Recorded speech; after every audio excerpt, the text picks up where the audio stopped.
By the way, complete side note, Yep. I just realized I'm really fucking wrinkly, and I noticed when I started this is the same shirt I was wearing like 2 weeks ago. People are gonna think I'm a fucking slob. Yeah, I had a late night. It was my anniversary yesterday, and so I'm getting unfiltered kind of homeless There you look, go. Chris, today. Yeah. But But you were looking $1,000,000 last night for your anniversary, so who cares? right. So when it mattered, When it really mattered, that's when you really buckled up. It's good. All right, Chris. Yeah, this is episode 3. I'm just excited that we are doing it, and loved last week. Hope you had a nice Thanksgiving. Did you eat anything? Are you a turkey guy? Are you? Yeah, I'm a turkey guy. We went over people's home. It's gonna sound anti-American, but I actually don't like turkey. Yeah, I'm not a turkey guy. turkey doesn't have turkey doesn't really have a taste. Is the problem with it. Yeah. And I always think it's more about the sides. But if you get a chance, if you can ever get wild turkey, is different from like domestically raised turkey, and that's delicious. But it's hard. I mean, literally once in a while you can see it on the menu. I probably, if you know a good butcher, they could order it in special. Okay. But it's also tricky to cook because it's lean. It's real lean. Okay. It's not like big and fatty and stuff. But the best turkey I ever had for Thanksgiving, I cooked it in a crock pot, which I highly recommend. Kept it moist, and like you didn't have to be basting that shit. I just did it in a crock pot. I took the carcass from the people we went over Thanksgiving with as they were throwing it out, and I threw it in my freezer, and I'll make turkey stock for soup. That'll be my Hell turkey yeah. thing. Yeah. But I love that you said turkey has no flavor because it's so true. Name another food where somebody's like, you know what, this sucks so much. Let's shove a bunch of fucking bread and celery and shit in it and cook it with that, and maybe some of that'll taste good, and we can just have this other shit. Yeah, it's very true. Right. No, it's all right, Chris. Anyway. Yeah, it is. I'm glad it's over. We have Christmas and then New Year's, and then we're back heading towards summer, which is more my time. I'm more of a 4th of July hot dogs and hamburgers than I am a turkey and stuffing. There's actually a reason for. All right, we're back at it. Yeah, I was going to say there's actually a political. Is there? I want to hear the story. What's the reason for a turkey? The reason you eat, like, there's turkey and ham and all that kind of, there's a progression on stuff, is because pre-refrigeration, that's what was in season. So pre-refrigeration, you would, in the fall, you would have turkey. But in the dead of winter, you wouldn't have, you would have stuff that was cured and stuff that was in the smokehouse, which is why you would have ham and have ham and stuff for Easter. So it's really what you would have going along. It wasn't so much like, oh, Pilgrims, Thanksgiving, no. Right? Yeah, it makes sense. Like so many things are actually not based on some higher power. They're based on just the needs of the people at the time. Like Passover, or like the rules about not mixing, don't eat shellfish and stuff like that. Like you just froze. Those are all just like basically meant to keep you from getting food poisoning. You know what I mean? Right. Interesting. Yeah. Did you know, I read somewhere that Benjamin Franklin wanted the turkey to be our national animal instead of the bald eagle? Yeah. I mean, he was, really practical, and it was native, and it fed people, and it was domesticated, and frankly, eagles are scavengers. That was his whole point, is what I did read. There was like a quote. He was like, eagles are nothing but scavengers. There's nothing honorable about them or something. I don't remember exactly how he phrased it, but it was like a very qualitative judgment on an animal as a symbol of a nation. I thought it was a little funny. Yeah, no, I mean, all those guys were really, really remarkable. The more you, learn about the founding fathers, Um, the more spectacular they tend to be. I just finished a really interesting book Mm. called Founding Africans. And it is kind of this, Oh, yeah, and it's kind of this really kind of buried history. You know, 70% I never heard of. But it were all these kind of what I'll call minor figures that yeah, figured out stuff and figured out policy and figured out law that became federal law or became regional law that became picked up by everybody else. It's about like that, but it breaks it down by region. So Africans that would have been in, you know, the southern states, Africans that would have been in New England, Africans that would have been in, Pennsylvania, Ohio thing. But it's really just a fascinating book. But anyway, the takeaway is that all these dudes were so friggin' smart, and so accomplished, and they were, in a lot of different things. I mean, Franklin, along with doing what Franklin did, he was experimenting, and Jefferson was an agronomist and doing architecture, and yeah. um, I I never will knew tell you, that there's Jefferson a joined the Navy. ah, there is a book that I want to read about the founding fathers called Patriots and Smugglers, or Smugglers and Patriots, Mm-hmm. which, rather than elevating our founders, I believe it kind of maybe looks at them a little bit more harshly, but Mm-hmm. it talks about like the Boston Tea Party and stuff. The reason the taxation was such a big deal is that half of these early guys, and less, not so much the Thomas Jeffersons, but more in Mm-hmm. like the port cities, the early founders, they were smugglers, and this was hurting their business. Um, and I really want to read this book. It's actually available. Like Google has a version of it. I haven't. It's like out of print. Um, anyway, so I found it. I just haven't read it yet. I can only read it like on a computer or something because it's. I hope nobody. I hope people are listening to this, but I hope I don't go to jail. I don't think that it's a like a. It might be a pirated something I found on Google. Yeah, and again, it doesn't make them less interesting or less admirable. It makes them more admirable because they were like real people. More so, yeah. Heck There's a yeah. lovely little book And to called go "Signing from a Your Lives smuggler Away," to a founder of a and it country. basically takes the lives of the signers of the Declaration of Independence and what happened to them. And spoiler alert, that for 90% of them, it didn't end well.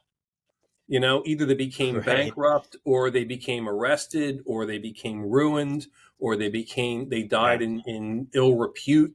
And Yeah. then which is why the document says, we sign our lives and our fortunes. I mean, they knew the risk they were Mm. taking, which is kind of again, and Jesus, hardly saints. I mean, a lot of these guys were like borderline thugs. Um, but anyway, but Yeah. it's anyway. So Yeah. I always think that's a much more interesting piece of history, parts of history that, and so, borderline thugs, I think that kind of takes us really nice to, um, you know, presidential elections and where we are right My, now. I knew that's what you were gonna say. I knew that's what you were gonna say. Yeah, it does. It dovetails very nicely. Um, we're already off to the races, Chris. I think today we can skip the intro if you want. We just jump right in because I have there's so much happening that is Yeah. interesting to me.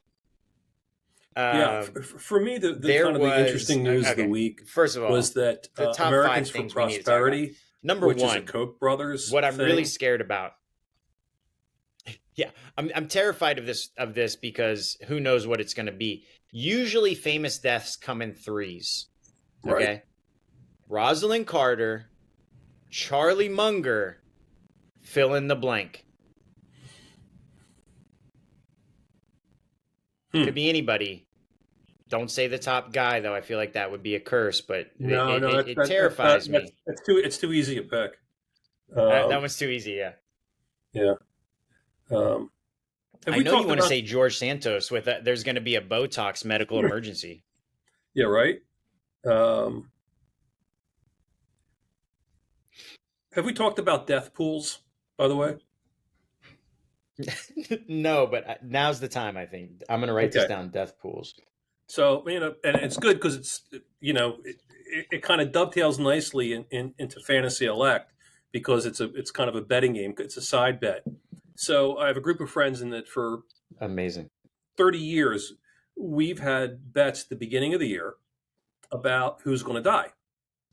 And you pick 5 people on January 1st. You just kind of, email, text each other around. And the way the game is played, it's the age of the death from 100. So like Rosalynn Carter would have given you, was she 97? She would have given you 3 points. I only got 1 point. She would 1-pointer, right? And so what you do is you pick people you think are going to die, and then you pick like you look up rock stars and musicians and actors going to rehab, and and rappers are always great because there's always going to get one knocked off somewhere, and whoever had Matthew Perry got a shit ton of points. Right. I mean, the big winner a couple of years ago, somebody had Amy Winehouse, which was like 64 points. It was like unbeatable. But it's like, so we always play the death pool, which kind of tends to manifest itself in odd ways. I was at the supermarket once, and they have like the little CNN, kind of thing, and it was right towards the end of the year, and I had Suge Knight, and I'm in the checkout line, and they're like, coming up next, breaking news about Suge Knight. And I was like, fuck yeah! And everybody in like line is like looking at me. Like, and he was taken, he pretended to have a heart attack or whatever and was taken out of prison to that, or as they call it. We were talking about prison before that we started, but it was like, they call it in the medical community, they call it incarceritis. Incarceritis. But anyway, so death pool that'll be the next Fantasy Elect thing we do. It'll be a death pool, be a side hustle. Man, that is a great, that's a great side pot. That's a really good one. So anyway, I don't know. I don't think Matthew Perry counts with Rosalynn and Charlie Munger. I think Matthew Perry was too long ago, a couple months ago, and he was too young. You froze on me there for a minute. I think you're right, by the way. I think Rosalynn was 97 and Charlie Munger was 99 because Charlie Munger was 99. I had him backwards. Right. But so that's only 4 points. Who's the next one? Right. I mean, and I don't know, but people die around the holidays too. They do. They do. Right? So there might be, here's true. I think I was going to say true but sad political things is that if you work in politics as a consultant, like I have for a million years, when a politician dies, the first thing you do is you get on your phone and you go, when's the special election? Who do you know? Right. And it was like, and that's because a lot of times it'll happen in the winter and it kind of ruins your, it kind of ruins your holidays. I've had a couple of those, but they're great when they happen in an off year. You kind of go like, oh, big media market commission fee race, and you have like, the state senator who's going to run for it, or the county exec who wants to run for Congress or something like that. And it's like, that's always like a big money maker, but like that, IE for sure. But it's like really kind of grim, but it's like somebody dies and the first thing you ask is, when's the special? Not like, did he leave kids? Did he have a family? For his health reasons, I hope Chris Christie performs well in New Hampshire, because I don't want to fill in the blank with his name. I know he's banking everything on it. So yeah, and I don't think that's going anywhere. I mean, he's at 4. I mean, so New Hampshire is interesting because the Koch brothers basically decided to put money into his doppelganger female version, which is Nikki Haley. So they decided to back her, which means he's dead in the water. Yeah, and I think he was dead anyway. I mean, why New Hampshire is important is because independents can vote in New Hampshire. Right. And so if you're an independent, you can vote as a Republican or a Democrat the day you walk into the voting booth. which is why the Democrats really needed to get JFK Jr. off of the Democratic ballot, because him getting 35-40% would have been not a great thing for Biden. But now it means this big pocket of independent voters who tend to be independent and more left of center than Republicans, but they're really moderates. They really are classic independents in New Hampshire, will vote. Yeah. And the Christie campaign was based upon that he's going to win New Hampshire.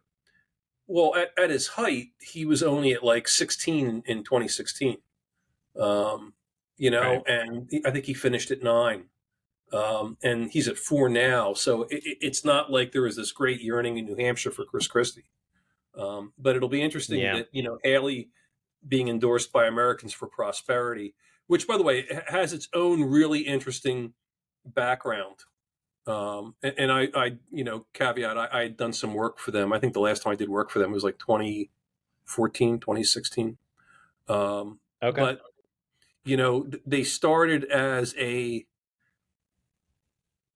nonpartisan kind of good government, like, deficits are bad, tax cuts are good kind of thing, kind of morphed into this Republican arm. And they went all in on elections in 2012, and got their asses handed to them. And they ran really bad. They ran boilerplate Republican campaigns in not a great Republican year, but a decent Republican year. But they ran kind of bullshit, and got slaughtered. And then they decided that the future wasn't TV, because who watches TV? And they decided it was all going to be in field work, which is a media guy. I say best of luck with that. I mean, you need to have both. Right. But the field, the campaigns that have been all field that have succeeded, are like 0. For good reasons. I mean, television is a wonderful organizing tool. For sure. It's interesting that you bring that up, because my question, for you today was going to be, is the Koch network endorsement of Nikki Haley actually a kiss of death in the Republican primary? Do the primary voters, the base voters, have such an abhorrent view of... You froze there. Say that again. Can you hear me? No, I can. Is the Koch network endorsement of Nikki Haley actually a kiss of death? Because are the primary voters, do they have such an abhorrent view of elite power, money, the swamp, however you want to frame it? Is it actually going to hinder getting votes in the primaries? Money can't buy you the vote. It can only buy you awareness. It can buy you ad time. Yeah. But if the base voters in the primary are more of the Trump wing, who are anti-establishment, anti the Kochs, anti all these things, I think it hurts her.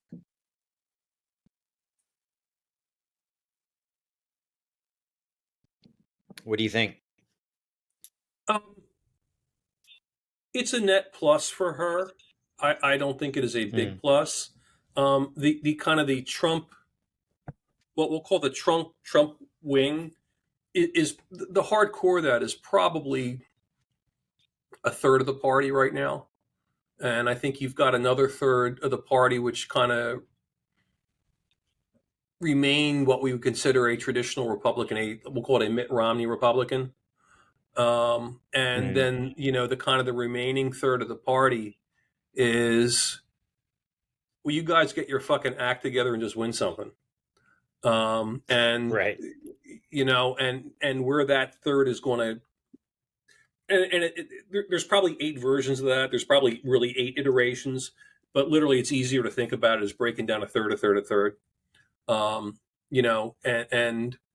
so what you're seeing in a Republican primary now is you're seeing Trump with the Trumpy third, and then a little less than half of that middle third, because they look at the polls and they said, oh, he can beat Biden, and he looks pretty. Things were good when I was there. Things were better for me when he was in office than that. And I think what a lot of candidates have done, and Republican candidates have done, is they kind of shot themselves in the foot. Specifically, I'm thinking about DeSantis by going after Trump before people knew who they were. I mean, if you're obsessed with politics and you follow politics a lot, you know who all these guys are. You know everything about them. If you're the average person out there just trying to get by, you don't, and you have to be told. I mean, I am doing a special, or I'm doing a primary right now for next year. We started already, and we literally are explaining to the voter who the candidate is, and it's not this giant resume laundry list of a thing. We're literally saying, here's his name, and here's one fact about him that we think you will like, and that's it. Because right. And we're on now, and it's like, and one of the reasons we went on is because this time of year has really high TV viewership, right? Your Thanksgiving and Christmas, and it's a high TV viewership time. But it's not 20 million things. It's not the whole rationale of the campaign. It's just really simple. It's like, hi, here I am. You're going to find out more about me. And I think the campaigns, and I think the DeSantis campaign got into this whole kind of crazy fucking thing where they didn't really stick to basics. And by the way, there were two devastatingly bad articles last week in the New York Times and on NBC News website on the DeSantis campaign. And, if you were ever in a campaign that had either of those articles written about your campaign, you would crawl in a hole and try to pretend that you're not involved.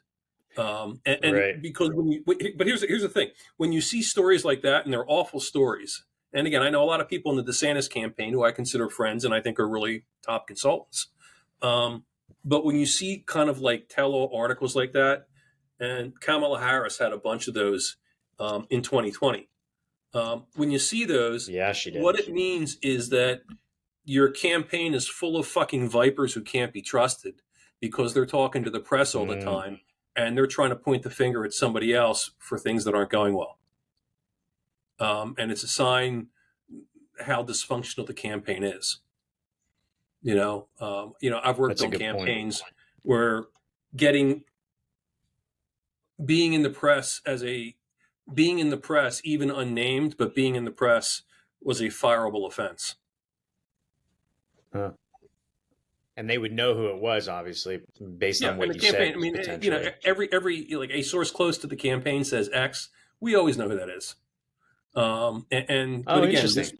Yeah, I mean, this was because what they say. People aren't that clever that they will hide their language. I mean, if I have a certain cadence, I have a certain speaking style, and when that pops in print, people will call me up. That's you, right? I'm like, yeah, it's me. Yeah. You read it, you're like, oh, that's definitely that guy talking. Yeah. Or I know it's this guy, talking, or that's David Axelrod, or that's Mike Murphy. I mean, there's a certain cadence, and so. Yeah. But again, when you see that kind of stuff, it's the sign of it's the sign of bad leadership within an organization. You don't see you don't see the product development guy or the senior vice president of Apple, talking about sweatshops in China, right? That doesn't happen.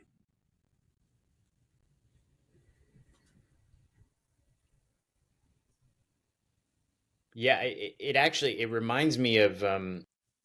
I love how you equated it to Apple, because I believe in an organization. The culture of that organization is a reflection of the personality of the leadership.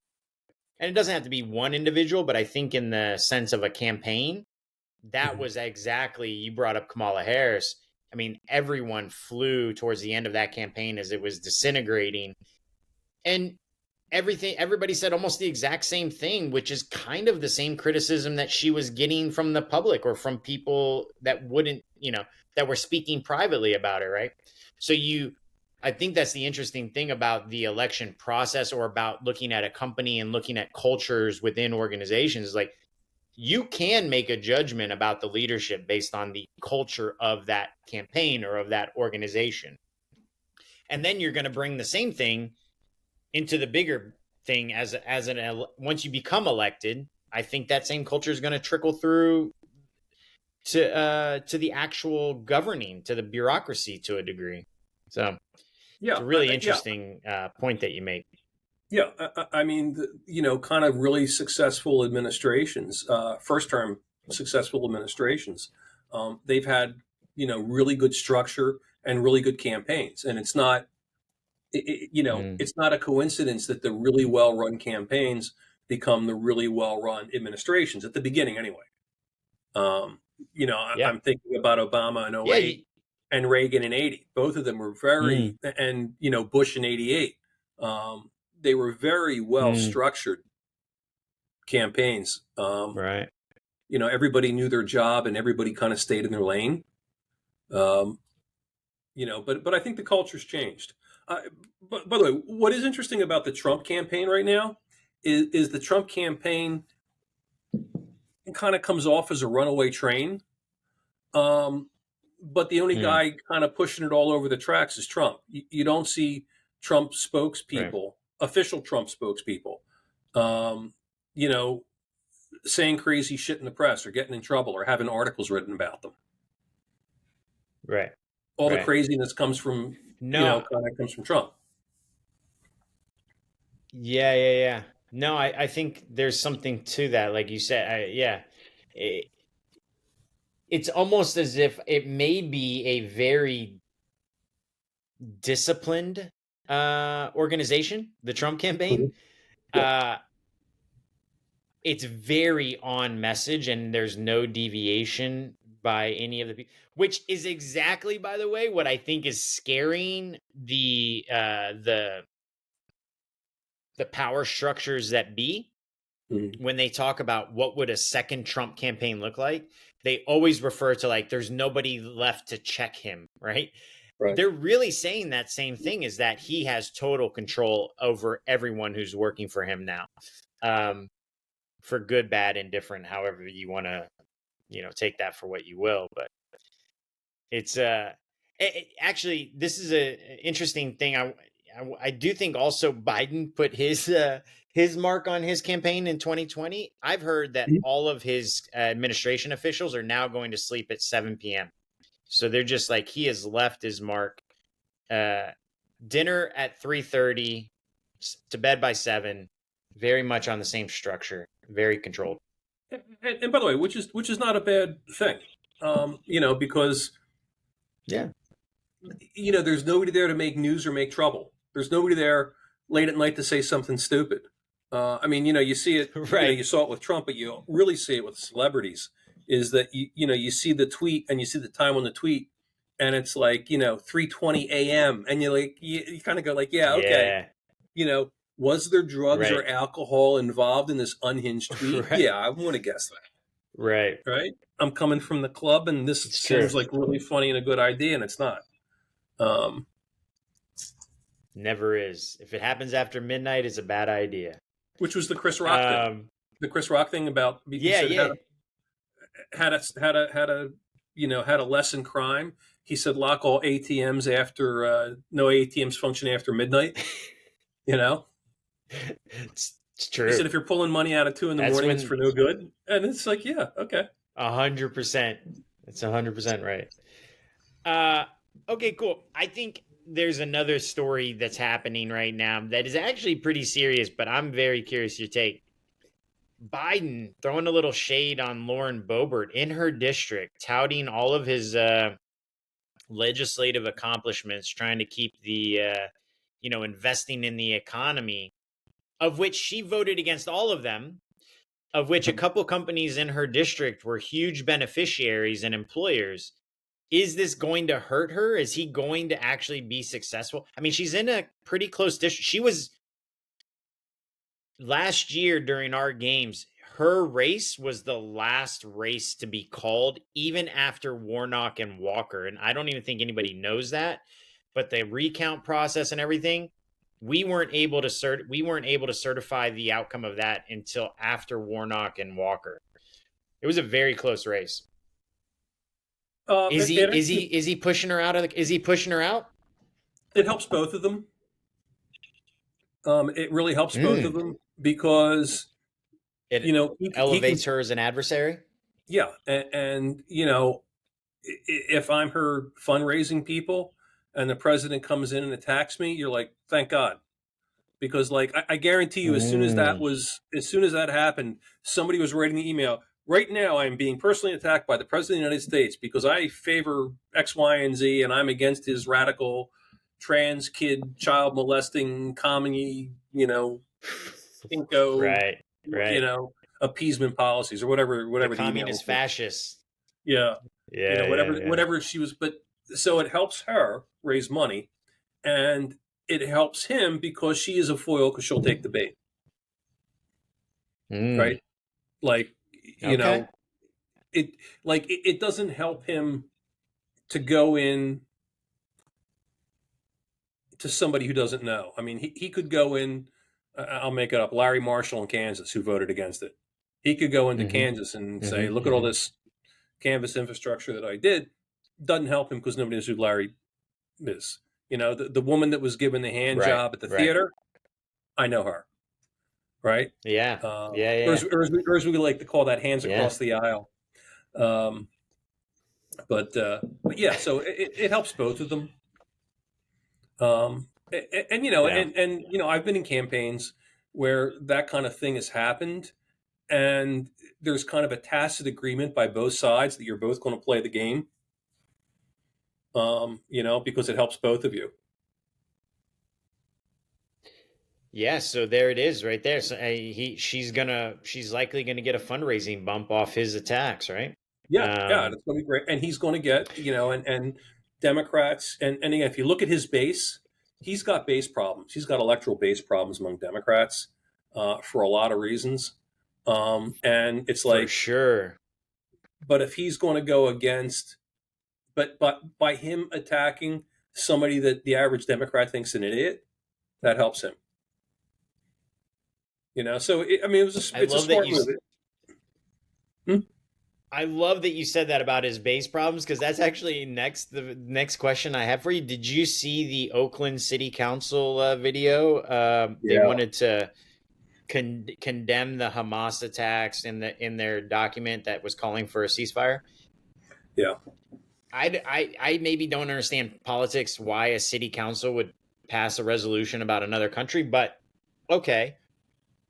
Did you see the responses from the generally seemed younger left people? I'm just making an assumption. I don't actually know their party affiliation or their age, but it seemed that way. Have you seen this? Yeah, I saw the statement. I did not see the reaction to it, but what we know is there was an NBC again. NBC had a new survey out, which is really excellent. There was also the early part of last week, and I kind of tweeted about it. I said I'm not often shocked at looking at surveys, national surveys, but this was shocking.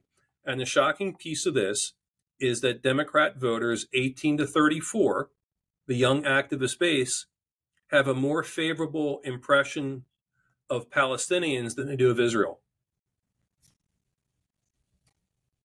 And not only that, Chris, I'm gonna send you this Twitter link.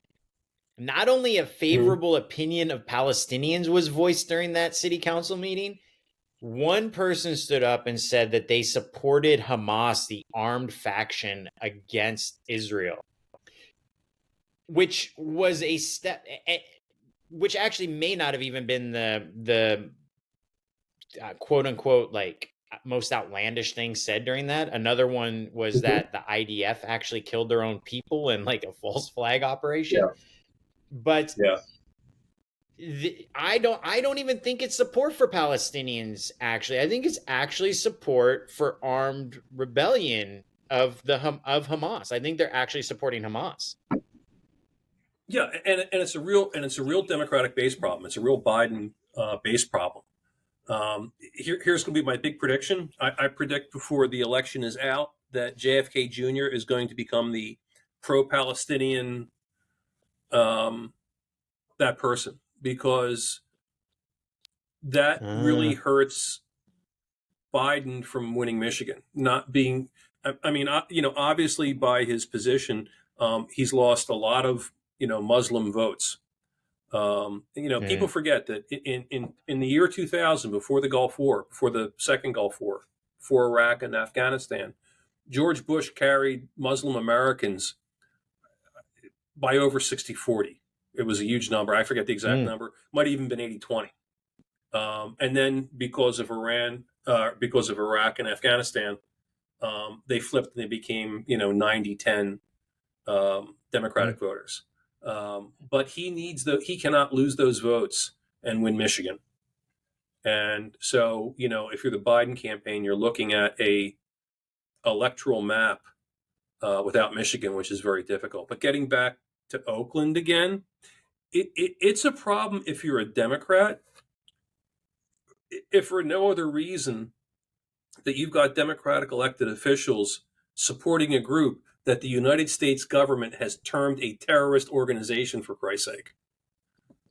It's not like these were actually not the officials themselves. It's actually, I have to say, I was most astounded by the sheer number of people that were at a city council meeting. I don't know if they put that out in advance and people were just like, hey, let's go. I was just astounded that many people were at a city council meeting and that they were already prepared to make a statement about it. I guess it must have been announced ahead of time. Yeah. But to your point, the far right and the far left both potentially have separate issues, right? So the far right is not known for being pro-Jewish. Yeah, pro-Israel, right. Right. To a certain, if you go right to a certain degree, sure, there's support for the state of Israel. Go a little bit further, and you lose the support for Jewish people. And on the far left now, you have apparently lost support for Jewish people. Does that cancel itself out with somebody like, if, to your point, if RFK Jr. does run, does he suck enough from Michigan to where it becomes a battle of the moderate in between those frames, right and left, in the electorate? Yeah, and it's why, and take Michigan because that's a pretty good example. Which is why if you're Biden and you've got JFK Jr. becoming, I'll call him the pro-Palestinian candidate and the anti-Israeli candidate. I'm going to make that up. Yeah. Then you need Joe Manchin in, or you need a third-party moderate centrist to take votes from Trump. Because if there's nobody on the right center taking votes from Trump, but there's somebody on the left center taking votes from Biden, and I'm discounting Cornel West entirely. But you need somebody, so it enables Biden to win Michigan with 38% of the vote. Do you think that RFK Jr. is going to appeal to some of the far right anti-Jewish people, though? The anti-Israel state people? Is he going to pull some of that vote? I don't know. I don't know. He's such a cipher. I mean, what's interesting is that 2 weeks ago, the Trump campaign started attacking JFK Jr. I noticed his previous support. And because they see him getting this kind of right of center energy. So they're going to try to push him left. And which is where traditionally JFK Jr. was. He was left of center. If you look at his environmental stuff, and if you look at where he was on vaccines, I mean, he's an anti-vaxxer. But that was coming all out of the left, big pharma kind of, populism piece. But because, and he was always the anti-vax guy, because he was with, goodness, what was her name? actress married one of the Wahlbergs. He Jane represented a McCarthy. couple of families against Right, vaccines right. and right. Yeah, I mean, I don't know if it was against pre-COVID, vaccines, he but it was was against anti-vax. pharma, I guess. Right? He was anti-vaccine pre-COVID, and he, Right. I'll call it a lucky break. And now, like, the anti-vaccine stuff is largely on the right, and he kind of inherited that just by being the anti-vaccine guy. So the Trump people have to push him Right. left. But That's really, interesting. again, I don't know that he's going to become the pro-Palestinian guy. I don't Yeah. think Trump is going to become the pro-Palestinian guy, but that certainly wouldn't surprise me. Sure. But what's interesting about it is that, like, the Palestinian energy is both in minority demographics within the Democratic Party. Mm, A little more favorable with African Americans, not entirely, but it's yeah. really the younger voters. And if you look at younger Yeah. voters, you look at 18 to 34 overall. They are kind of pro-Palestinian and fairly anti-Israel, and that makes them an outlier to everybody else, and like everybody else by a wide margin. And it's really, really a fascinating demographic. And that was the shocking part. Not that it was just a small act. I thought the pro-Palestinian side was going to be a small piece of the Democratic Party. It's not. It Mm, is a generational 18 to 34 thing, and yeah. it's an absolute outlier with 34 to 44 and 65 plus and 40 to 55. I mean, it's the fucking outlier. What does Right. that mean for American politics? It means all bets are off.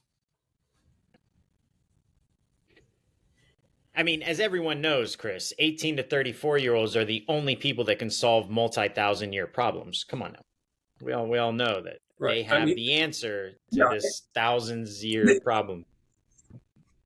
And there's a fairly interesting online discussion, um, at the top of everybody's lungs about why they are so different.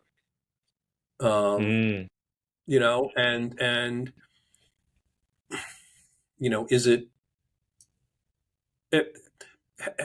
have they been brainwashed by academia in school? Is it just a function mm, of critical theory coming home to roost, which they all grew up with?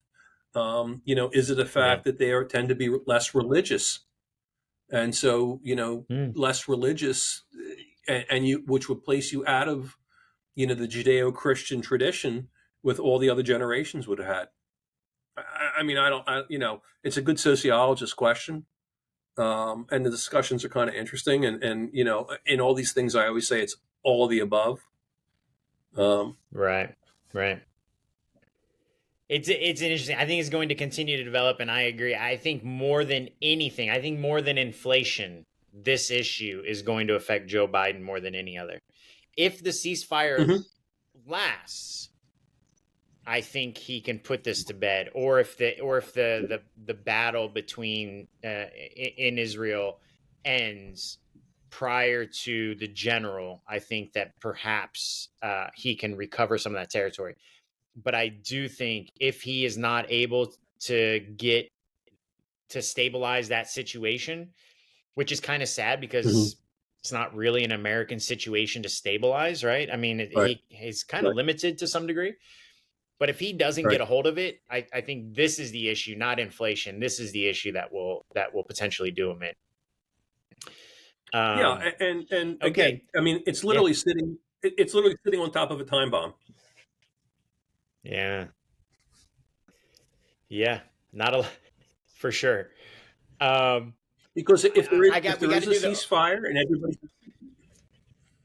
if there is a ceasefire and yeah, everybody's happy, and then there's a terrorist attack in right. August of 2024, he's fried like chicken. I mean, that is the interesting thing is that foreign actors, or really all actors, are watching the environment consistently, right? So even if it wasn't to Hamas or one side or the other's benefit to have an escalation in the conflict, it may be seen, and I think we've seen this with Ukraine as well. It may be deemed beneficial to cause an action that will affect American domestic politics to their perceived benefit, right? So it's interesting. I think people we haven't seen the end of the way this is going to play out for sure. No, and again, if you're betting politics next year, I mean, it's literally taking conventional wisdom and throwing it out the door. Totally. And back to the Nikki Haley point, just having the most money is not the only indicator of future success. You might raise a ton of money, you cannot buy the votes, right? So how are you polling? Right. Is your message, how are you polling, especially for presidential, state by state? Who cares about national polls? State by state, how are you polling? And even district by district to see where you can sway it, right? So so there's going to be a lot of money made playing fantasy elect next year, I can tell. Yeah, and I think if you look at Nikki Haley, if she finishes second to Trump in Iowa, I think she can beat him or tie him in New Hampshire, because she's going to collapse everybody else out, and the independents are going to vote for her. And then the next state after New Hampshire is her home state of South Carolina. Don't you think she's going to lose South Carolina to Trump, though? I think that's almost a foregone conclusion, don't you? If she almost beats him, or if she comes close in Iowa and she beats him in New Hampshire, I think all bets are off. Yeah. But what you really do, you want to own a TV station in South Carolina if that happens. I've never gotten the sense that Iowa and New Hampshire are deep red states, though. I think when you talk about Kentucky, West Virginia, South Carolina, Texas, I think Trump is so strong. I mean, this is from the benefit of being in Texas and talking to Texas. Yeah. I think they could care less about Nikki Haley. She's a rhino. I think there's an energy of certain states where, like, and so to put together enough delegates to win the nomination, I think the center person has a real uphill climb. All right, I know we for time reasons, I got to ask you a couple over under questions, and then you can throw one out at me. By the way, sure. Who wins the debate between Newsom DeSantis? 50-50 over under. Who's got the better shot? I think DeSantis. By the way, that's tomorrow, Thursday at 9 p.m. And I think the reason DeSantis has a better shot is because he's been debating. He came out of an election, and then he's been debating, and he's been in the middle of this shit for almost 2 years now. And Newsom has a hands-off press the press doesn't have access to Newsom in California, and Newsom hasn't had a real election since 2014, 2012, 20 whatever. He hasn't had a real election in a decade. And it's just like an athlete, no matter how good of an athlete you are, like, you need game time. And so I think that, merits of arguments aside, I think DeSantis will be seen as the win. I mean, everybody's going to say my guy won, but I think kind of a fair reading will be that DeSantis won simply because nothing gets you ready for the show like the show. Okay. I had down as the answer was Trump. No, I'm just kidding. I'm just kidding. It's a pretty good answer. Although I will say, I think DeSantis actually has so much downside in doing this debate that I don't see the logic behind doing it. It seems like an unforced error. It seems like just putting yourself in harm's way for no reason. Why take punches from the other side when you're still in the middle of taking punches from your own side. I don't see the logic behind it. Yeah, Maybe I you think the do, but logic is, I just don't see the logic. yeah, I think it's not the best idea in the world, but I think it allows him to showcase himself one on one with somebody Republicans don't like. I mean, when DeSantis was running Okay. even with Trump, when DeSantis was running even with Trump before he got into the race, the thought Yeah. was he's a young guy who fights the fights that we as Republicans want to see fought.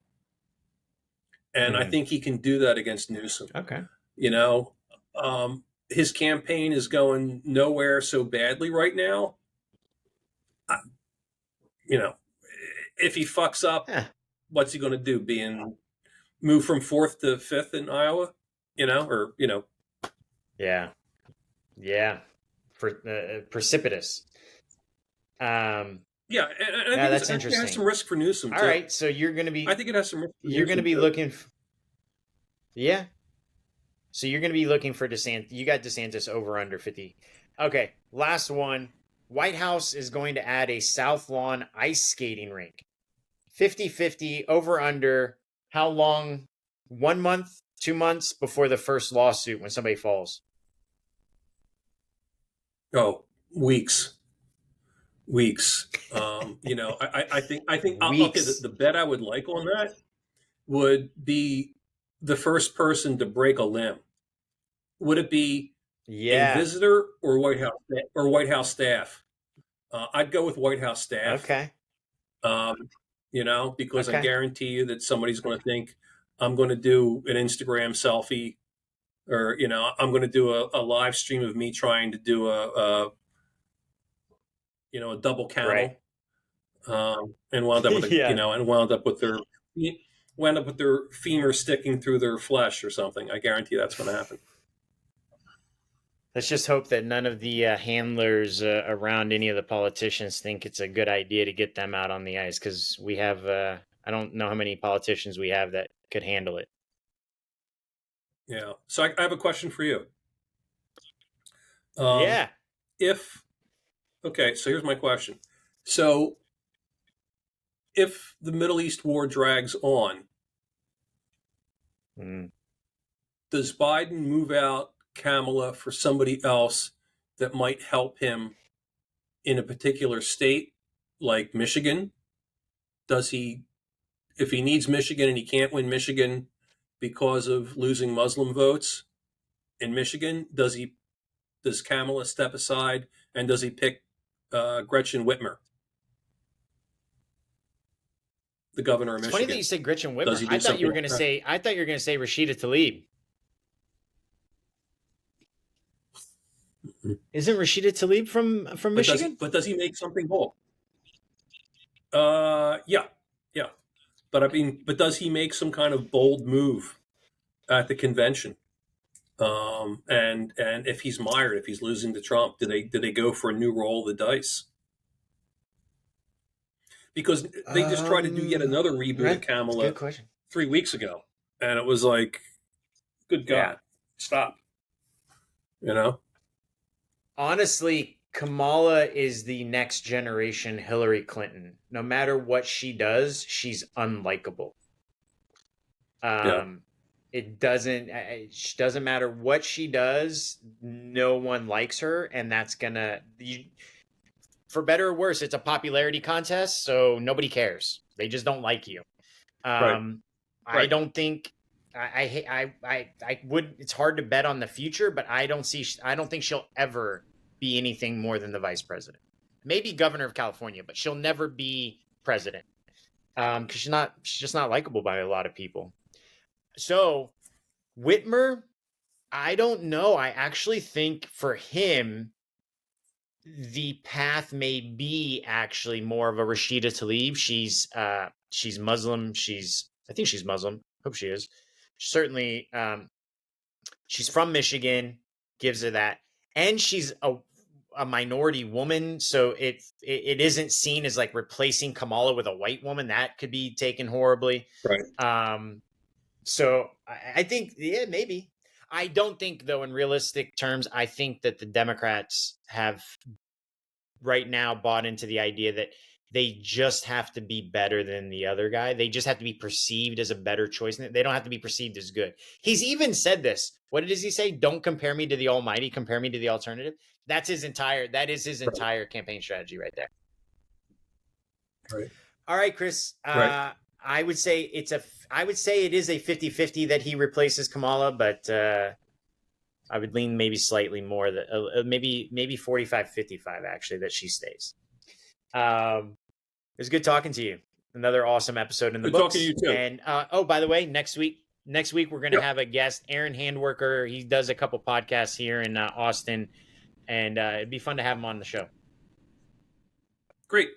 Sounds good. All right, Justin. I'll talk to you soon. Bye.